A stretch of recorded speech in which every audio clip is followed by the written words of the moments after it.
শেরপুরে জামায়াত কর্মী হত্যাকাণ্ডের বিচার দ্রুত সম্পন্নের আহ্বান জানিয়েছেন জামায়াতে ইসলামীর সহকারী সেক্রেটারি জেনারেল এহসানুল মাহবুব জুবায়ের। জামায়াতে ইসলামীর কেন্দ্রীয় কার্যালয়ে সংবাদ সম্মেলনে তিনি বলেন, একটি দল সহিংসতা, হত্যাকাণ্ড, নারীদের হেনস্থা ও প্রচারণায় বাধা দিয়ে নির্বাচনের পরিস্থিতি উত্তপ্ত করছে।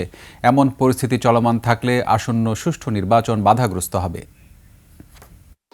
আমরা একটি সুন্দর শান্তিপূর্ণ নির্বাচন আশা করছি, যেখানে জনগণ তাদের ভোটাধিকার প্রয়োগের জন্য একটি অনুকূল পরিবেশ পাবে।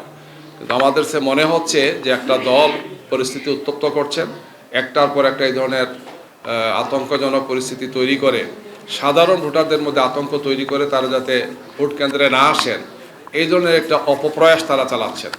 আমরা তাদেরকে দৃষ্টান্তর করতে চাই, সরকার এবং নির্বাচন কমিশনকে বলতে চাই যে অতীতে ফেসিবাদ যে কাজগুলো করেছে, আগামীতে যাতে কেউ এই কাজটা না করে, নিজেদের ফেসিবাদের তকমা যাতে তারা নিজেদের জন্য যাতে তারা বাছাই করে না আনে, সেটা আমাদের প্রত্যাশা থাকবে গিয়ে।